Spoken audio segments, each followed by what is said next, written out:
자, 이제 주택임대차 보호법부터 보겠습니다.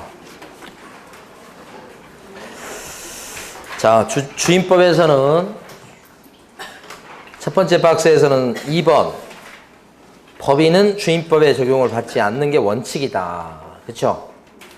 다만 예외적으로 법인인데 보호받는 경우가 있습니다. 어떤 경우냐? 거기 나온 것처럼 무슨 공사, 그 다음에 중소기업. 자, 두 번째 박스에서는 다른 게 아니고 임대차 계약 기간을 1년 이렇게 할 수 있거든요. 그래도 2년이 돼버려요. 다만 임차인은 2년 미만으로 정한 기간의 유효함을 주장할 수가 있다. 누구는? 임차인은 이런 거고. 자, 그 다음에요. 계약력은 이거 다음날 영세 생기는 거 아실 거고. 그 다음에 우선면 요건. 여기 또 기본 요건 아실 건데 관심을 가져야 될 것은 뭐냐면 2번 1월 4일 날 확정일자를 먼저 받고 전입신고가 1월 5일 돼 있으면 우선면 요건은 언제 생기죠? 1월 6일 0시. 우선면 요건 얘기입니다. 전입신고 효력이 다음날 생기기 때문에 그렇습니다. 3번 중요합니다. 아주. 금융기관이 보증받은 채권을 갖다가 승계하게 되면 그때는 자신의 우선면 요건을 행사하기 위해서 임대차 계약을 해지할 수 있겠느냐? 안 된다. 해지는 못해. 이렇게 하는 거죠. 그렇지만 자신의 우선면 요건을 지키기 위해서 임차권 등기 명령 신청을 할 수가 있다. 이게 출제가 유력합니다. 해지는 안 돼. 임차권 등기 명령 신청은 돼. 근데 그것도 뭐예요? 대위 행사하는 거죠. 그거 좀 써두시고 임차권 등기 명령 신청 동그라미 이렇게. 그 다음에 최우선 변제권은 대항 요건 갖추고 그 다음에 뭐요? 소액에 들어가면 된다. 최우선 변제권은 세치기 하는 건데 세치기 한다는 최우선 변제권의 징표는 1번. 이 표현 알아두셔야 돼. 보증금 중 일정액 이 말 나오죠. 그러면 최우선이에요. 그 다음에 누구보다 우선한다고요? 다른 권리자보다 우선. 이면 이게 뭐예요? 최우선.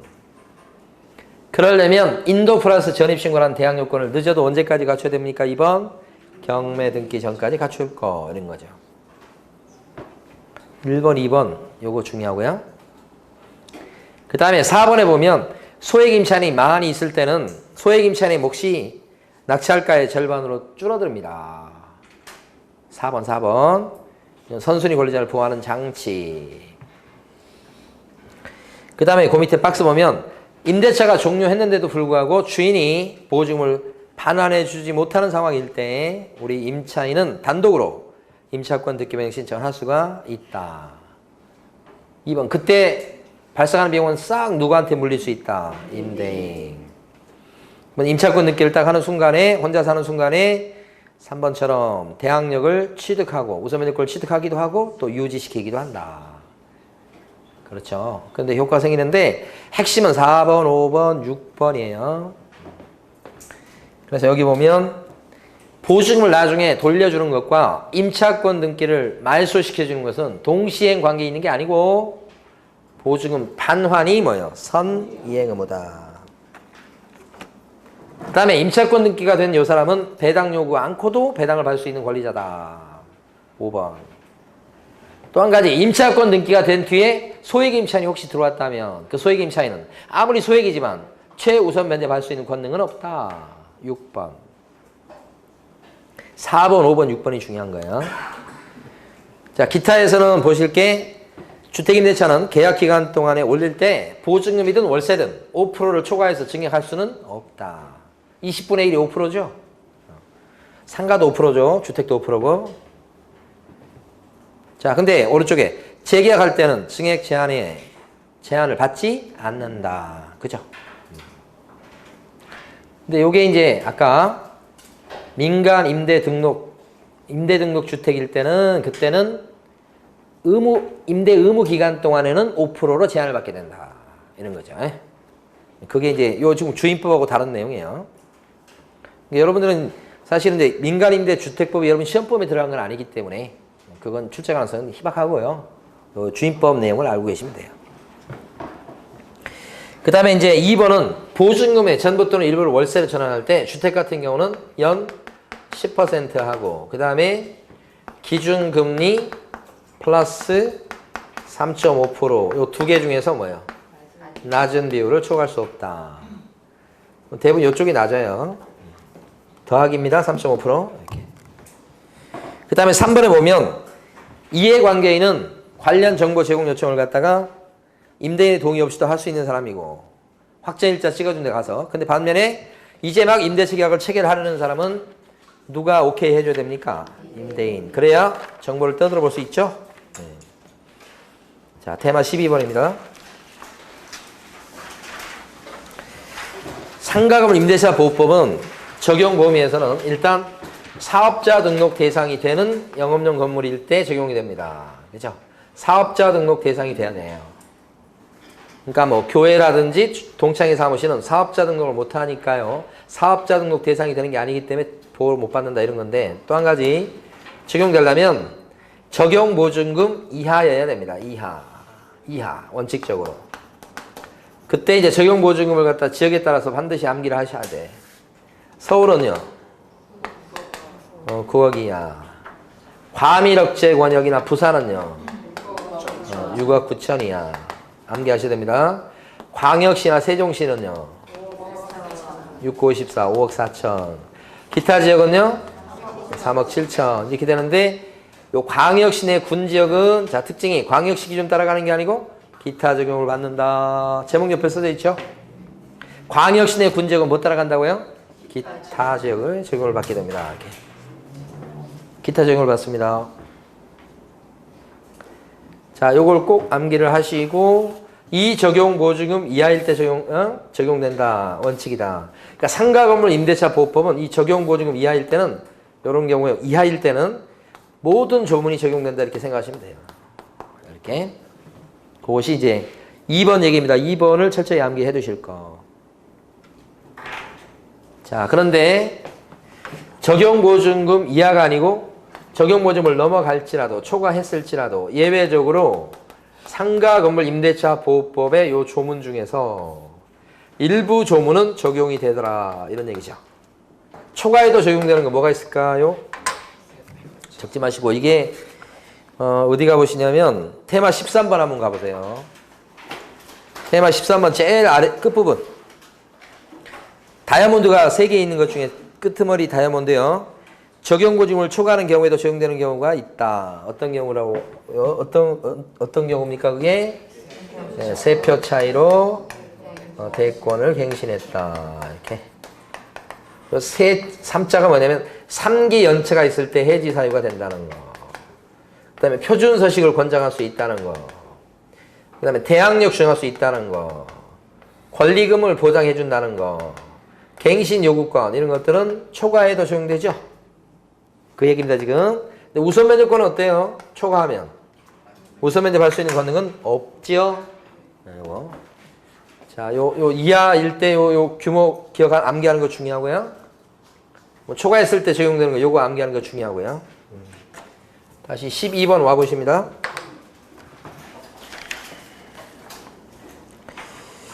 지금 첫 번째 박스에서는 요게 중요했습니다. 일단 요거 적용보증금요. 적용보증금. 그 다음에 이제 또 한 가지는 4번입니다. 보관이나 제조, 가공 등 사실 행위만 하는 공장이나 창고는 적용이 없다. 뭘 같이 해야 됩니까? 영업행위. 그때는 적용되고 사실 행위만 합니다. 보관 안 해요.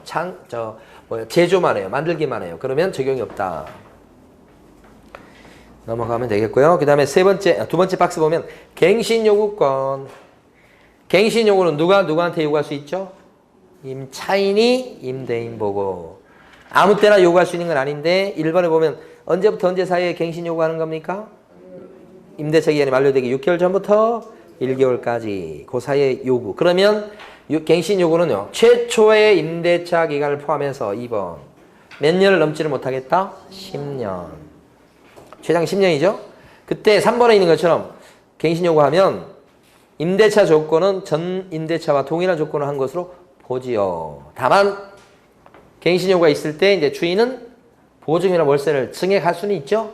다만 몇 %는 초과할 수 없다. 5% 이렇게. 그 얘기입니다. 그러니까 갱신 요구를 통해서 보장받는 기간 동안에 증액할 때는 5% 제한을 받습니다. 네, 그런 뜻이에요. 4번도 잘 나옵니다. 임대인의 동의 얻은 전차인은 임차인을 대위해가지고 갱신 요건을 행사할 수 있다. 전차인은 원래 갱신 요건이 없지요. 그렇지만 대위 행사할 수 있습니다. 근데 이런 갱신 요구가 있을 때 반드시 100% 들어줘야 되는 건 아니죠. 갱신 요구를 갖다가 우리 임대인이 거절할 수 있는 경우가 있죠. 그게 바로 그 밑에 박스인데 대표적으로 1번 시험에 잘 나옵니다. 3기 연체 이렇게. 그래서 3기 연체 이렇게 나오면 생각하실 게 3기 연체가 있다 그러면 상가 임대차에서는 해지 사유가 됩니다. 그 다음에 뭐요? 갱신 요구에 대한 어떤 사유? 거절 사유가 됩니다. 두 가지가 되는 겁니다. 3기 연체가 해지 사유가 되고 갱신 요구에 대해서 거절 사유가 되고 이렇게 됩니다. 또 거절 사유 중에 보면 3기 연체 말고 또 뭐가 있냐면 2번에 나와 있는 것처럼 철거 재건축하랍니다. 이것도 거절 사유가 됩니다. 철거 재건축할라요. 이것도. 근데 이때는 구체적으로 사전에 재건축 계획을 고지했든지 안전에 문제가 있든지 법에 따라 정당하게 철거한다든지 이런 식으로 구체적인 이유가 있어야 됩니다. 어쨌거나 중축 정도 한다고 해갖고는 거절 사유가 되지 않습니다. 철거 아니면 뭐예요? 재건축 이렇게 된 거예요. 4번이 제일 중요해 보입니다. 무단 전대입니다. 전부든 일부든 동의 없이 무단으로 전대했다 그러면 거절 사유가 된다. 전부에 대한 무단 전대 오케이 거절. 일부에 대한 무단 전대도 거절 사유가 된다는 거예요. 4번 중요해 보입니다. 자, 그 다음에 대항력으로 가봅니다. 이 적용보증을 초과해도 대항력은 인정받죠? 언제나 조심하셔야 됩니다. 대항력은 인정받습니다. 초과해도. 별표된 거 있죠? 첫 번째 줄에. 자, 그 다음에 우선 면접권은요. 인도 플러스 뭐요? 사업자 등록. 그 다음에 확정일자까지 받아야 됩니다. 확정일자 어디서 받습니까? 상가임대차에? 세무서장한테 받습니다. 이렇게. 3번 최우선 면접권은 세치게 하는 건데 선순위 권리자를 갖다가 보호하기 위해서 소액 상가 임차인의 몫을 상가 건물 낙찰가의 절반으로 제한하죠. 주택도 그랬었고.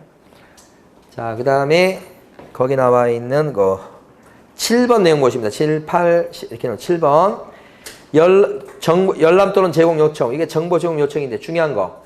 상가 임대차에서는 정보 제공 요청을 어디 가서 합니까? 세무서장. 그거 별표입니다. 7번. 당연히 이해관계인은 임대인 동의 없이 할 수 있고 임대차 계약을 체결하려고 그러는 사람은 임대인의 동의가 있어야 되는 거고 그건 똑같죠. 주택하고. 근데 이제 정보 제공 요청을 어디 가서 하느냐. 여기는 뭐예요? 세무서장. 그 다음에 8번요. 아까 그 주택은 10%하고 그 다음에 기준금리 플러스 3.5%였죠. 근데 여기는 상가는 어떻게 됩니까? 12%고 기준금리 곱하기 4.5배수 이렇게 되죠. 숫자 받으시면 돼요. 둘 중에 어떤 거죠? 이것도 낮은 거. 그 다음에 10번. 상가건물 임대차 보호법도 임차권 득기 변경 신청 제도가 있습니다요. 그 다음에 11번은 한 거고요. 권리금으로 갑니다. 테마 13번이요. 이 권리금 보장 규정은요. 적용 보증금을 초과해도 권리금 보장 규정은 적용되나요? 적용됩니다. 초과해도 적용되는 거. 대권갱신. 이 세 가지가 중요하죠. 그래서 2번에 보면 첫 번째 박스 2번에 보면 권리금 계약은 누가 누구랑 권리금을 주고받기로 한 계약이에요? 임차인하고 신규 임차인이 새 임차인이 권리금을 주고받기로 하는 그런 계약을 권리금 계약이다. 이렇게. 권리금 계약을 갖다가 알선하고서 받은 권리금의 10%를 챙겼다 그랬을 때 금지행위가 된다고 그랬어요? 안 된다고 그랬어요? 안 된다. 권리금 계약을 알선하는 것은 중개가 아니기 때문에 그렇다. 이건 임차인하고 신규 임차인 사이에 권리금을 주고받기로 하는 계약이다. 이런 얘기예요. 2번 본 겁니다, 지금. 네. 자, 근데 권리금 회수기의 보장 규정은 밑에 지금 나옵니다. 그거 중요합니다. 자, 요때 B 임차인이 신규 임차인을 A한테 데려갔을 때 A는 원칙적으로 임대차 계약을 체결해 줄 의무가 있다. 체결 의무가 있다고요. 여기는 요렇게 건물주 임대인이 임대차 계약을 체결해 줄 의무가 있다. 그래서 권리금 받아 먹을 수 있도록 한다는 거지. 법에서 인정하는 특별한 경우 빼고는 체결해 줄 의무가 있다. 응? 체결 의무가 있다고 보는 거예요. 여기요. 체결 의무가 있다. 그것이 이제 두 번째 박스인 거예요. 대신 이때는 기존 임차인은 신규 임차인을 갖다가 요 임대인한테 데리고 와야 되는데 언제까지 데리고 와야 됩니까? 임차인이 이 사람을. 임대차 기간이 끝나기 여기가 핵심 6개월 전부터 언제까지요? 1개월 전이 아니고 종료 시까지입니다. 갱신 요구는 임차인이 언제부터 언제까지 해야 됩니까? 6개월 전부터 1개월 전까지죠. 여기는 종료 시까지 데려가면 돼요. 자, 그러면 임대차 계약을 체결해줘야 되고 만약에 이걸 체결하지 않고 방해놓으면 어떻게 되죠? 방해놓으면 안 하면 손해배상 청구를 할 수 있게 되죠. 네, 이것이 권리금 보장 규정이다. 그럼 여기서 이제 이걸 해줘야 될 건데 안 하고 방해놓는 게 뭐가 있느냐? 그게 나와요. 지금 처음에 가로 1번 권리금을 갖다가 요 임대인도 요구하거나 또는 임대인이 권리금을 받아먹거나 이런 거. 두 번째는 권리금을 갖다가 요 사람이 이 사람 보고 주지 마라고 하는 겁니다. 지급하지 못하게 하더라. 또 방해놓는 거 뭐가 있을까요? 그래서 배상 청구 당하는 사례가 또 뭐가 있을까요? 이 데려왔는데 A가 C 보고 현저히 고액의 월세나 보증금을 달라고 하더라. 고액을 불러버리게 되면 이 사람이 타산에 안 맞을 수 있죠. 이런 것들이 뭐예요? 회방 놓는 거. 그러면 어떻게 된다고요? 배상 청구 당한다. 그러니까 배상 청구 당하는 방해 행위가 이런 것들이다. 그죠? 그래서 나도 주라, 주지 마라, 많이 주라 이런 거죠. 거기에 1번, 2번, 3번, 4번은 기타고 2번에는 손해배상 책임. 여긴 중요한 게 이거예요. 손해배상 청구할 수 있죠. 얼마까지 청구할 수 있습니까? 얼마까지? 2번 손해배상 책임에서 가로 1번에 나와 있는데 그죠? 얼마까지 청구할 수 있죠? 지금 이 사람이 B가 권리금 계약서에 나와 있는 권리금과 임대차 종료 당시에 점포 권리금을 갖다가 감정가하고 종료 당시의 권리금이죠. 종료 당시의 권리금이라고 나오죠? 그게 예를 들어서 7천이다. 그러면 둘 중에 뭐예요? 낮은 금액까지 청구할 수 있으니까 배상 청구는 최고로 7천만 원까지 할 수 있다. 1억은 못 하는 거예요. 우리 1억 주고받기로 했는데 소용없어요. 요거 하고 두 개 중에서 낮은 거. 여기 지금 2번에 가로 1번에 낮은 금액을 넘지 못한다. 이게 핵심이요. 소멸시효 기간 3년은 아실 거고 보통 3년이잖아요. 자, 근데 갱신 요구가 들어갔을 때 반드시 100% 들어줘야 되는 건 아니죠. 들어줘야 됩니다. 이거 해방 넣으면 안 되고 체결할 의무가 있죠. 두 번째, 체결할 의무가 없다는 거예요. 예외적으로. 의무가 없는 경우가 있다. 이게 의무가 없다는 얘기는 뭐예요? 거절할 수 있는 경우가 있다. 원칙은 어떻습니까? 거절 못하죠. 체결해 줄 의무가 있는 거죠. 예외적으로 거절할 수 있죠. 어떤 경우에 거절 사유가 됩니까? 하나, 둘, 셋, 넷. 어떤 경우 거절 사유가 됩니까? 첫 번째는 자력이 없는 사람을 데려왔더라. 거지를 데려왔어요. 이렇게. 그 다음에 두 번째는요. 의무를 위반할 우려가 있는 사람을 데려왔더라. 이런 거요. 자, 세 번째는 1년 6개월 이상 장사했다고요? 안 했다고요? 영업을 안 했다고요? 이렇게.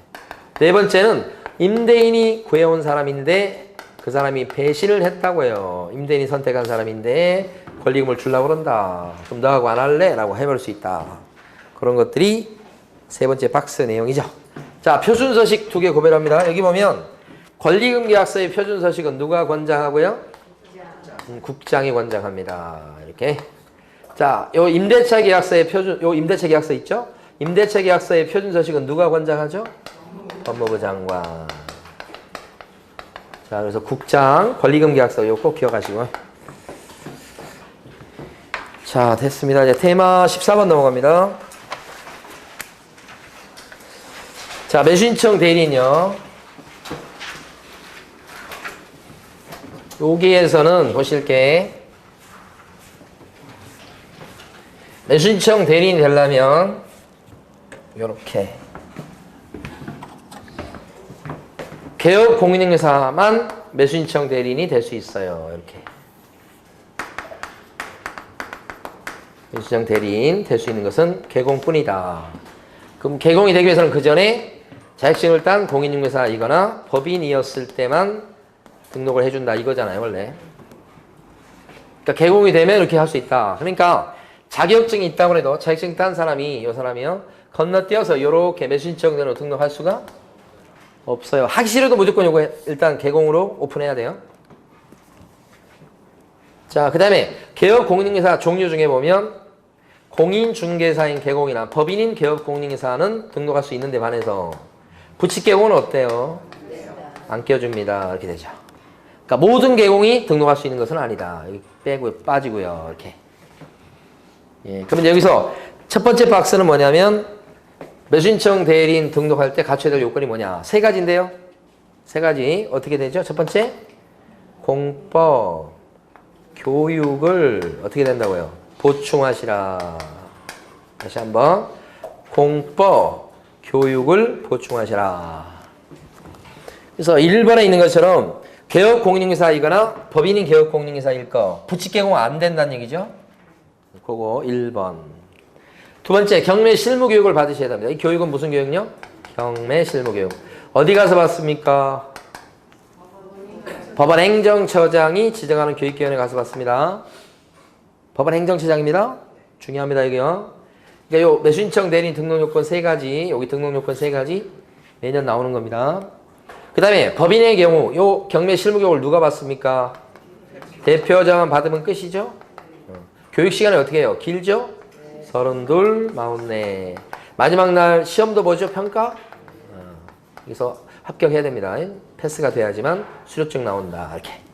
그 다음에 세 번째는 뭐냐면 보증을 설정하였을까? 보증 설정. 언제까지 한다고요? 업무 개시 전이 아니라 매수신청 대리로 등록 신청하기 전. 액수는 1억 이상, 2억 이상이니까 같아요. 그리고 매수신청 대리인 등록되려면 자 크게 봤을 때 결격사에 들어가지 않을 것. 저 끄트머리에 삼각형 표시에 여기 요 매수신청 대리인 등록되려면 공법 교육을 보충하시라. 그리고 뭐요? 결격자가 아닐 것. 이 결격사가 여러 가지가 있어요. 근데 그 중에 대표적인 것이 무슨 죄를 지은 사람 이렇게 나와요. 무슨 죄를 짓고 유죄 판결을 받고 뭐 이런 얘기 나와요. 이 사람은 얼마 동안 결격자라고요? 죄를 지은 사람은 2년 동안 결격자입니다. 2년 꼭 기억하셔야 됩니다. 2년. 자, 그 다음에 이제 대리권범, 매수신청 대리인이 됐죠. 그러면 이 매수신청 대리인이 할 수 있는 대리권범위에 들어가는 게 몇 가지요? 7가지인가 있죠. 어떻게 암기했습니까? 대리권범위 대신해 주는 거. 네, 우포, 눕태, 자돌이가 보입니다. 이렇게. 자, 두 번째 박스 이거 매년 나오는 거. 요 등록 요건이 매년 나오는 거. 요게 매년 나오는 거. 자, 우자가 뭐예요? 우선권 행사하는 거죠. 우선 매수 신고. 포자는요? 포기하는 거다. 이렇게 하는 거죠. 차순위 외신고인 시위를 포기하는 거. 그 다음에 요 차자는요? 차순위 매수 신고하는 거. 그 다음에 또요. 돌자는 뭐죠? 돌려줄 것을 신청하는 거. 보자는 뭡니까? 보증의 제공. 입찰 보증 갖다 내는 거죠. 그 다음에 7번이 뭐예요? 입찰표 작성 제출. 입자. 그래서 대리권범위에 들어가는 거요. 7가지 반드시 암기를 하셔야 되겠다. 요게 2가지입니다. 첫 번째 게. 그래서 7가지라고 말씀드린 거예요. 자, 그 다음에 이제 또 하나 더. 대리행위 방식. 사실 이제 세 번째 박스에서 보면 직접 출석해야 됩니다. 집행법원이나 매각장소에. 대리 출석이 돼요? 안 돼요? 대리 출석을 인정할 수가 없다. 이거죠. 그리고 매수신청 대리인이기 때문에 빈손으로 가면 안 됩니다. 자기가 대리인이에요. 그 뭘 갖고 가야 되겠어요? 대리권을 증명하는 문서를 들고 가야 된다. 대리권을 증명하는 문서 그러면 이게 대표적인 게 위임장이에요. 위임장 들고 와야 되겠다. 그리고 대리권을 증명하는 문서는 그래서 사건마다 제출합니다. 경매는 사건 번호로 구별하니까. 그게 가로 2번입니다, 지금. 자, 그런데 대리권을 증명하는 문서를 사건마다 제출하지 않고 물건 번호마다 제출하는 걸로 돼서 예외가 하나 있죠. 어떤 경우에 물건 번호마다 제출합니까? 여러 개 부동산을 갖다가 개별 매각할 때, 그럴 때는 뭐마다 제출한다고요? 물건 번호마다 제출한다. 물건 번호마다. 그래서 이거 개물. 개물. 암기해버리셔야 돼. 개별 매각 경우에는 사건마다 제출한다. 맞아요? 틀려요? 틀립니다. 개별 매각은 뭐예요? 물건 번호마다. 개물. 자, 일괄 매각은 물건 번호마다 제출합니다. 아닙니다. 사건마다입니다. 일괄 매각은 여러 개 부동산을 패키지로 한 사건 번호로 매각하니까 그렇습니다. 그래서 일물 이런 거 없어요. 괴물. 개별 매각이 뭔지 모르셔도 괜찮습니다. 괴물 이렇게 기억하시고, 그 다음에 이제 사건 카드 하나 만들어서 보관하게 돼 있죠. 사건 카드에는 뭘 적고요?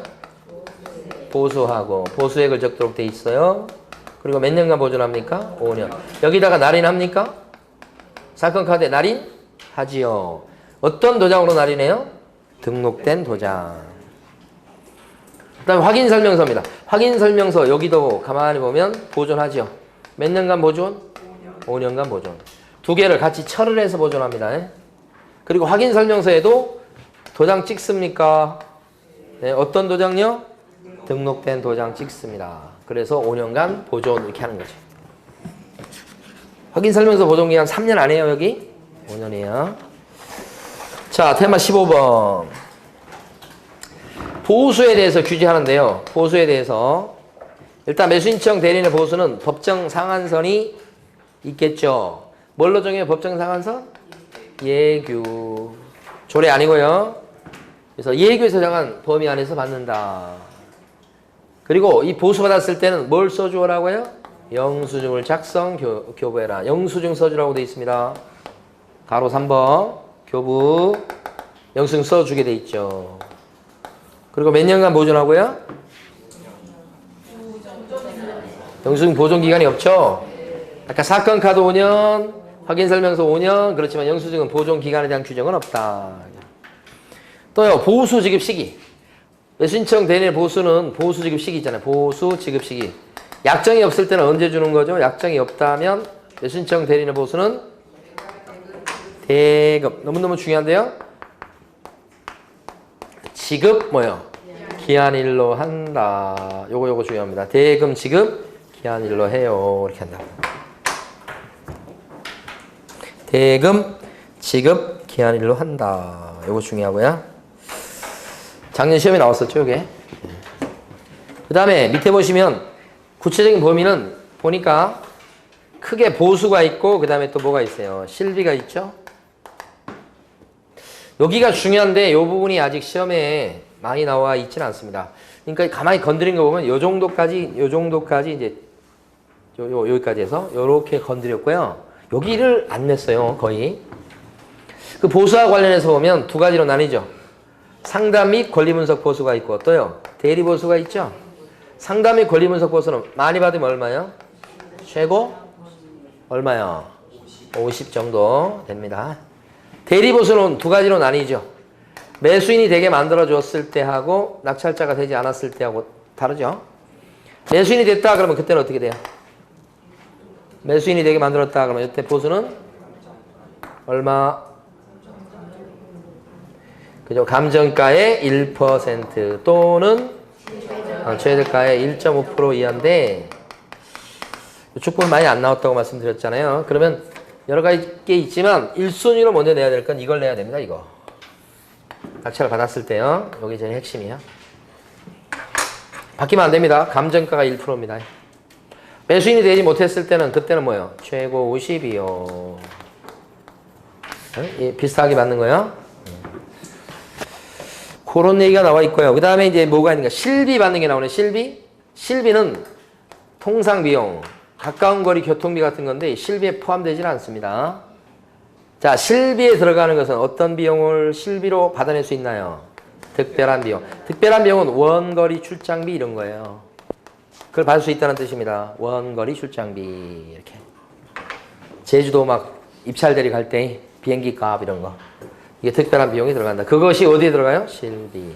다만 그 특별한 비용의 실비는 많이 받아야 얼마예요? 최고? 이건 30만 원이에요. 그래서 이거 기억하실 때, 요 실비 기억하실 때 특실 30만 원.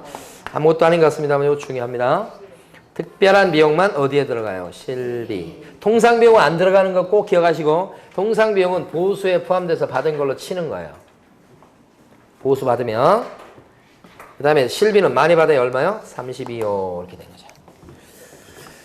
거기서 구체적 범위와 관련된 부분들을 잘 봐주시기 바랍니다. 출제가 돼야 될 부분인데 아직까지 안 되고 있고, 안 되는 이유는 전 그렇게 봅니다. 이게 예규에 나와 있습니다. 예규에. 예규에 나와 있는 내용이 돼서 조금 규칙이 더 이제 상위법이라고 볼 수 있거든요. 그래서 예규까지는 아직 안 내고 규칙 범위에서 내다 보니까 그런 거 아닌가 싶어요. 근데 이제 시험 범위가 엄연히 이제 같이 들어가 있으니까 대비하시기 바랍니다. 그 다음에 밑에 지도 감독에서는요, 다른 거보다는 2번의 행정처분이 요새 시험에 잘 나와요. 자, 2번 별표하십니다. 업무정지 기한은 좀 오래전에 나왔었어요. 업무정지 기한은 매수신청 대리인이 영업정지 당하는 걸 얘기하는 거예요. 업무정지. 매수신청 대리인이 법을 위반하면 영업정지 당할 수 있겠죠. 매수신청 대리인 법을 더 크게 위반하면 매수신청 대리인 등록 취소될 수도 있고 그래요. 사유들을 다 법에 적어놨어요. 자, 업무정지 같은 경우는 기간이 어떻게 돼요? 1개월 이상 2년 이하. 기간이 6개월 이하가 아니죠. 요 기간은 출제가 된 부분이에요. 그 다음에 요 업무정지나 등록 취소는 지방법원장이 때려요. 지방법원장이. 왜냐면 매수신청 대리인 등록 자체를 법원에 하게 돼 있고, 법원. 구체적으로는 지방법원장한테 하게 돼 있어요. 그러니까 지방법원장이 행정처분 관리대장에 등록 취소하고 업무정지 두 개를 기록 관리하게 돼요. 두 가지를. 지금 2번 별표하셨죠? 그리고 이 행정처분 관리대장에 기록하는데 몇 년간 보존하게 돼 있습니까? 이것도 5년 동안 보존하시오. 이렇게 돼 있어요. 그런데 이제 두 개 차이점은, 만약에 매수신청 대리인 등록 취소 당했다 그러면 창문에라든지 아니면 간판에 경공매 컨설팅이라고 써붙여진 거, 그거 표시를 띄게 돼 있어요. 그러니까 등록 취소 당했다 그러면 표시를 어떻게 한다고요? 제거. 근데 영업정지를 당했을 때는요, 출입문에다가 우리 영업정지 당했다고요? 출입문에다가 어떻게 해야 돼요? 표시 한다고요? 그게 가로 3번이에요. 그 다음에 최근에 잘 나온 게 이거 지금 보십니다. 만약에 개업공인중개사가 폐업을 했습니다. 그러면 개업공인중개사 이게 죽어버려요. 그럼 매수신청 대리인도요, 등록 취소를 하게 돼 있어요. 이거 폐업하면, 개공이 폐업하면 이거 등록 취소. 개업공인중개사가 법을 위반해서 중개사무소 개설 등록 취소를 당했다. 응? 그러면 이것 때문에 이게 없어져 버리면 여기도 없어지는 거예요. 이게 등록 취소예요. 개업공인중개사가 자격 취소를 당했다 그러면 이게 없어지는 거예요. 그러면 이것도 없어지게 돼 있어, 법상. 이게 없어지면 이것도 없어져. 그러니까 자격 취소도 뭐예요? 이거 사유예요. 자, 더 나가서 만약에 개업공인중개사가 휴업을 했어요. 쉬어요. 그러면 매수신청 대리는 강제로 쉬어야 돼요. 업무정지예요. 강제 쉬는 거예요. 개업공인중개사가 업무정지를 당했죠. 법을 위반해서. 그러면 이것도 업무정지예요. 그러니까 여기가 없어지면 여기도 없어지는 거. 여기가 스톱이면 여기도 스톱인 거예요. 요 구조를 먼저 기억하고 계셔야 돼. 자, 그런데 포인트가 뭐냐, 그죠? 여기는 지금 안 써져 있습니다만은, 자, 이거 기억하세요. 요 중에서 폐업한 것 때문에 등록 취소가 되면, 원래 등록 취소가 되면 몇 년간 결격자가 될 건데요. 3년 동안 결격자가 될 거죠, 여기도. 그럼 3년 내에는 매수신청대로 등록 못 하는 거예요. 그렇지만 자발적인 폐업한 것 때문에 등록 취소가 되는데, 등록 취소돼도 폐업 때문에 그렇게 됐을 때는 3년을 붙이지 않는다 이 말이에요. 이게 두 번이나 나왔어요. 폐업입니다. 개공이. 그럼 여기 등록 잘리는 겁니다. 일단 됐죠? 그건 일단 돼. 그 대신 폐업 때문에 등록 취소가 됐을 때는 결격사유간 3년이 따로 붙지 않는다. 그죠? 틀리게 한 번, 맞게 한 번, 두 번이나 출제된 거니까. 거기요, 제일 끝에 4번, 가로 4번 둘째 줄에, 자, 폐업 밑에다가 이렇게 좀 써주시기 바랍니다. 3년 X 그러면 무슨 말인지 아시겠죠? 폐업 때문에 등록 취소됐을 때는 3년은 붙지 않는다. 이거. 자, 16번 갑니다. 경매.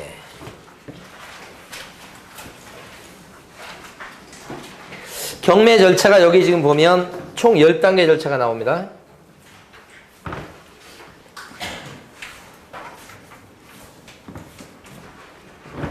그래서 처음에 경매 신청입니다. 근데 꼭 알아두실 게 경매 신청에서요. 옛날에는 뭐 강제경매, 임의경매 이걸 자주 물어봤는데 지금은 묻지 않는 것 같고 그 당구장 표시되어 있는 걸 알아두셔야 되겠어요.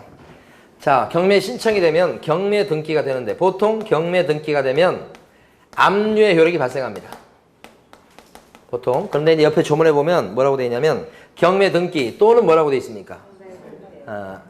송달이라고 되어 있죠. 선택상이요. 경매 등기나 또는 송달되었을 때 뭐예요? 압류력이 발생합니다. 고기가 중요한 거예요. 이미 출제가 됐고. 그 다음에 두 번째가 배입니다. 신배. 배당 요구의 종기를 결정해서 공고한다고 되어 있어요. 배당 요구의 종기를 잡아서 공고한다.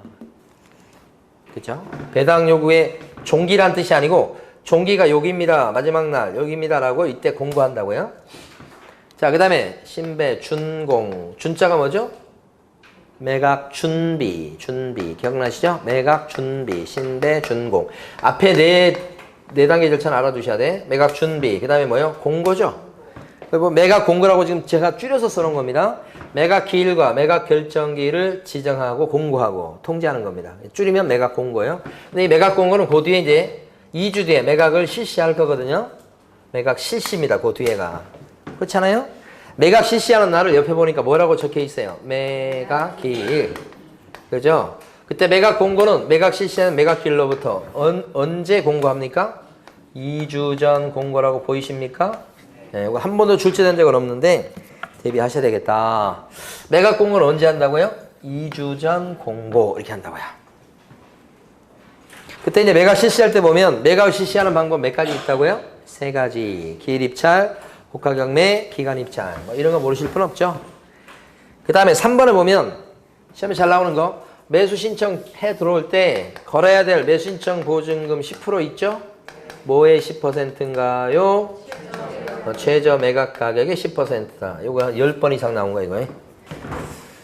최저가의 10분의 1 이상. 최저가의 10분의 1이죠. 10분의 1. 이걸 보증으로 걸도록 되어 있고 내는 방법은 옆에 보면 현금도 받아주고 자기합수표도 받아주고 그 다음에 또요 지급이탁 계약 체결 문서도 받아주고 이런 식으로 3가지가 방법이 있고 그것도 출제됐었죠. 근데 그 중에서 최고가로 매수하겠다고 써낸 사람을 찾는 거죠. 그 사람 뭐라고 불러요? 최고가 매수 신고인입니다. 매수하겠다고 신고한 사람. 이 사람 찾고 동시에 이제 누구도 정해놓은 경우가 있어요? 차순이자. 차순이 매수 신고인, 차순이자 이렇게 하면 돼요. 근데 핵심은 뭐냐? 4번의 둘째 줄 보면 차순이자는 아무나 차순이자가 될 수 있는 게 아니고 최고가 금액을 쓰는 사람이랑 가격차가 많이 안 나야 됩니다. 그래서 차순위 매수 신고가 받아들여지려면 차순위자가 적어낸 금액이 최고가가 써낸 금액에서 입찰 보증을 뺀 금액을 넘었을 때만 가능하다. 4번 넘어 4번. 그게. 그러니까 최고가에서 보증 뺀 금액을 넘게 써야 된다 이 말이고. 근데 만약에 아무도 안 들어오면 어떻게 돼요? 유찰이다. 그러면 여기까지 왔는데 안 들어오니까 다시 공고부터 다시 시작하죠? 이거 세매각이라고 부릅니다. 왜 그렇게 된 거냐? 유찰돼서 그렇다. 뭐 이때 유찰됐을 때는 저감을 해요, 안 해요? 한다. 상당히 저감해서 이런 표현이 나옵니다. 그래서 다시 한다. 그 다음에 입찰 들어올 때요. 입찰 들어올 때 여러 사람이 같이 들어올 수 있죠? 그때 공동 입찰하는 사람은 집행관한테 신고합니까? 허가받습니까? 공동 입찰하는 사람은 신고하면 끝이다. 허가 받는다고 하면 안 돼요. 그거 아직 출제된 적이 없습니다. 그것도 중요합니다. 자, 7번 매수 신고가 있은 뒤에도 그러니까 이거 최고가 뭐 누가 이렇게 들어온 거예요? 이렇게 쓰고 들어온 사람이 있어? 그래도 경매 신청에 따라서 요 등기가 돼서 생겼던 압류 효력은 경매 신청했던 사람이 이걸 취하하잖아요? 걷어들이잖아요? 그럼 압류 효력은 어떻게 돼요? 풀린다. 아니 누가 들어갈 건 말건 어쨌든 하여간 취하만 된다면 경매 신청이 취하되면 압류 효력은 어떻게 해요? 풀린다. 소멸된다. 그 말이요. 자, 그 다음에 이제 일주일 뒤에 매각 결정기일이 열립니다. 허가 결정할 건지 불허가 결정할 건지 요것을 매각 결정기일이라고 불러요. 자, 매각 결정기일은 요 매각 기일로부터 언제까지요? 일주 이내입니다. 결정기일요. 요건 매각 기일이고 이건 매각 결정기일이죠. 그래서 절차에 문제가 없으면 허가가 나는 거고요. 대부분 허가 납니다. 절차에 문제가 있으면 불허가 나는 수는 좀 드물죠. 좀 드물고 허가 납니다. 대부분 이렇게. 그래서 일주일 내 매각 결정기일에서 허가 또는 불허 결정을 하게 됩니다. 이렇게. 그런 얘기 하는 건데 지금 보니까 거기서 1번에 보면 허가 결정 난 거에 대해서 불만이 있는 사람이 있을 수 있죠. 그럼 항고할 수 있어요. 요거 언제까지 항고합니까? 요것도 일주일이요. 이것도 일주일이네. 요것도 일주일이네. 이건 뭐요? 2주 전 공고. 그죠? 요 일주일도 요거 시험에 안 나왔어요. 요거. 10일 그러면 안 됩니다. 일주일 내 항고. 근데 이때 허가 난 거에 대해서 불만이 있어서 항고할 때는 맨입으로 안 돼요. 공짜 안 되고 항고 보증금을 어떻게 돼요? 걸어야 됩니다. 공탁. 얼마 정도나 걸어야 됩니까? 10%요. 뭐의 10%인가요? 낙찰가, 매각대금. 요거 잘 나와요, 최근에. 매각대금의 10분의 1이다. 아까 매수신청 보증금은 뭐의 10분의 1요? 최저가. 요것은 낙찰가. 이렇게 됩니다. 이때 내는 방법은 이건 두 가지밖에 없어요. 뭐요? 금전. 또 한 가지 방법은 뭐요? 법원이 인정하는 유가증권. 이렇게 두 가지입니다. 근데 이렇게 항고했다가 판사가 안 들어주면 어떻게 돼요? 안 받아주는 거 기각이라고 그래요. 기각. 어느 정도 좀 가능성이 있어 보이는데 안 받아줬을 때 기각이라고 그러고 아예 애초부터 거리가 안 됐을 때 하는 것은 각하 이렇게 얘기하죠. 그러니까 만약에 판사가 안 받아주죠. 그럼 어떤 일이 발생합니까? 큰일 나는 겁니다. 몰수죠. 요게 아직 시험에 안 나왔어요. 몰수. 그러니까 여기 항고했다가 기각당하면 어떻게 되냐. 전부든 이자든 몰수당합니다. 어쨌든 몰수까지 봐두시고. 자, 그 다음에요. 불허가에 대해서 여기 불허가 나는 수가 있잖아. 이건 절차에 문제가 있다는 얘기죠. 불허가 나면 다시 공고부터 시작할 수밖에 없죠. 이것도 뭐라고 불러요? 세매가. 이유가 뭐죠? 아무도 안 들어온 건 아니고 들어왔는데 절차에 하자가 있는 거죠. 그래서 불허가 나서 다시 하는 거다. 이때는 저감을 할까요? 높은 금액 쓰는 사람이 있었던 케이스니까 이때는 저감하지 않습니다. 저감은 어느 때만 나와요? 유찰. 아무도 안 들어왔을 때. 그런 얘기죠. 자, 그래서 불허가 되는 경우. 근데 불허가에 대해서 항고할 수 있나요? 불만이 있는 사람 항고할 수 있죠. 언제까지? 똑같이 일주일 내에 항고. 자, 다른 점은 불허가에 대해서 항고할 사람 많지는 않아요. 그래서 이때는 보증금 공탁을 할 필요가 없다. 불허가 오라면서 공탁할 필요가 없습니다. 안 입을 자니까 공탁할 필요가 없다. 중요한 특징입니다, 그게. 그 다음에 여기 보면 경매로 농지가 넘어갔을 때 농취증 필요하다고 그랬어요. 경매 농취증 필요하죠. 그럼 언제 농취증 갖다 냅니까? 매각 기일입니까? 매각 결정기일입니까? 그렇죠. 농취증은 밑에요. 농취증이다. 요때 갖다 내야 됩니다. 언제요? 결정기일 때. 못 갖다 내면 어떻게 되죠? 그렇죠. 불허가 납니다. 못 갖다 내면 불허가 이렇게 되는 불허가. 다시 공고부터 새로 시작 이렇게 되죠. 그 밑에 거고요. 그다음에 다 끝났어 이제. 자, 여기서 이제 허가 났으면 허가 나면 대부분 허가 나요. 그다음에 어디로 가요? 대금 납부. 돈 내는 걸로 가죠. 언제 대금 납부합니까? 언제까지 돈 내야 되겠다? 법원이 내라고 하는 날까지 돈 내야 되겠다. 지급 뭐요? 기한. 기일 그러면 안 되겠죠. 기한. 자, 대금 납부하면 어떤 변화가 생깁니까? 대금 납부하면 수익분 취득하는데 언제? 기한이 만료된 때가 아니고 즉시 취득이다. 바로 취득, 즉시 취득. 맞습니까? 즉시 취득입니다. 즉시 취득. 돈 안 내면 근데 어떻게 해요? 돈 안 내면 다시 할 수밖에 없죠. 이것만큼은 뭐라고 불러요? 재매각이다 이렇게 불러요. 재매각. 다른 건 다 세매각인데 이 재매각은 돈 안 냈을 때만큼은 재매각이라고 불러요. 세매각. 요것만 돈 안 내면 그때가 재매각. 돈이 재산이잖아요. 돈 안 냈다 그러면 재매각. 돈 안 냈다 그러면 재매각. 이렇게. 이때가. 그러면 이거 돈 안 낸 사람은 불이익을 두 가지 입는데 뭘까요? 걸었던 보증금은 떼요. 그 다음에 재매각 절차에는 더 이상 들어올 수가 없다. 그런 두 가지 불이익이 있는 거죠. 자, 그 다음에 넘어갑니다. 마지막 권리분석. 자, 책가방 싸시고. 자, 우리 학교 다닐 때 갑자기 생각나네요. 제일 그때 막, 우리들이 생기가 도는 시간이 뭐 5교시, 6교시 뭐 이렇게 하잖아요. 그러면 6교시에 수업 다 끝난다 그러면 6교시 막 끝나는 마지막 온 그 교실이 막 생기가 돌잖아요. 그 느낌이 지금도 막 전에 옵니다. 막 갑자기 막 그 생기 도는 그 느낌. 자, 여기 보면 말소 기준을 딱 정하고요. 말소 기준보다 앞에 있으면 살고 뒤에 오죠? 죽죠. 여기 원칙이에요. 원칙. 앞에 오면 살고 뒤에 오면 죽고. 앞에 오는 게 선수인 세입자 대항력이 있다는 얘기예요. 후수인 세입자 대항력이 없다는 얘기예요. 이렇게 지상권 등기가 앞에 있어. 그 땅에 대해서. 그러면 낙찰을 받으면 지상권 등기를 인수하게 되니까 지상권자의 존속기간이 30년이야. 그럼 낙찰을 받으면 어떻게 해? 그냥 등기부상으로만 소유권 취득한 거야. 30년 동안 어떻게 돼? 내 땅이 아니야. 자식한테 물려줘야 돼. 30년 지난 뒤에. 네. 원칙적으로. 물론 이제 중간에 뭐 치료 같은 게 연체가 되면 달라질 수 있습니다만. 어쨌든. 그래서 이게 인수. 뒤에 오면 아무리 지상권 등기가 되어 있어도 말소 기준보다 뒤에 있어. 말소돼. 없어지는 거예요.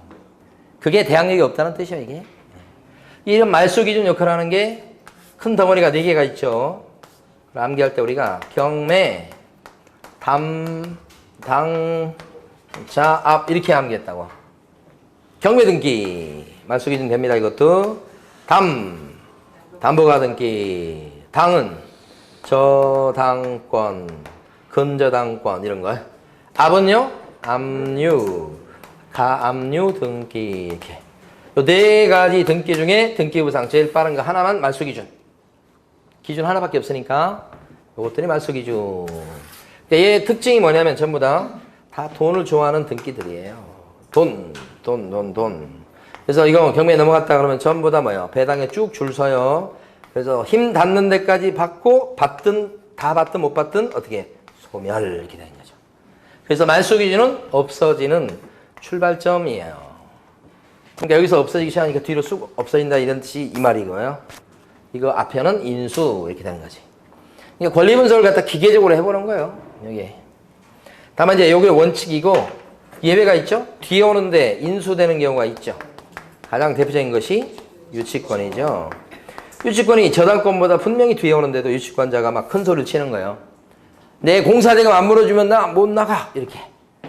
그러면 낙찰자 입장에서는 그 사람한테 공사대금을 변제하지, 그러니까 물어주지 않으면 비우게 할 수가 없다는 뜻이죠. 대신에 이제 우리 판례에 따르면 이 유치권자가 자신의 유치권 갖고, 즉 공사대금 채권 갖고 낙찰자한테 대항할 수 있으려면 유치권자의 점유가 늦어도 압류의 요력이 발생되는 경매 등기 전에 점유가 뭐예요? 개시됐어야 된다. 경매 다 넘어가고 나서 그 다음에 유치권자가 막 점유하고 시작했다고 한다면 그건 낙찰자한테 대항할 수 없게 되는 거예요. 이게 마지노선이다. 언제요? 경매 등기 전. 이렇게. 앞에 오는 건 인수인데, 그럼 앞에 오는 전세권은 전세보증금이 3억이다 하면 3억을 다 떠안아야 될 판이에요, 지금. 그런데 전세권자가 지금 뭐라고 하고 있다고요? 나 나갈래 하고 있다고. 그러면 그때는 뭐요? 배당에 줄 서게 되죠, 여기. 그래서 받는 데까지 받고 없어지는 거예요. 그래서 소멸이 됩니다. 이거는 예외적으로. 원래 앞에 오면 살아야 되는데 소멸되는 경우도 있죠. 선택에 따라서는 그렇죠. 요런 거예요. 그게 위에 있는 박스예요. 그래서 밑에 있는 1번, 2번, 3번, 4번이 시험에 나오는 거예요.